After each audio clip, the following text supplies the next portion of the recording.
ఏమైంది మమ్మీ నీకు? ఏమైంది? ఏంటిది మమ్మీ అది? చూది పెట్టిర్రా? ఎందుకు పెట్టిర్రు? చూది ఎందుకు పెట్టిర్రు చెప్పు. జ్వరం వచ్చిందా నీకు? ఫీవర్ వచ్చిందా? ఎవరు పెట్టిర్రా సూది నీకు? డాక్టర్ పెట్టిండా? హనీకి ఫుల్ ఫీవర్ వచ్చింది కదా. హనీకి ఫుల్ ఫీవర్ వచ్చింది. ఇట్లా తగ్గుతుందో ఏమో, ఇన్ఫెక్షన్ కూడా అయింది. తీసేయన్నా.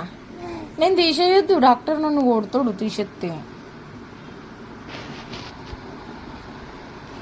హాయ్ చెప్పు వీళ్ళకి. హాయ్ ఫ్రెండ్స్ అను. అను మమ్మీ అను.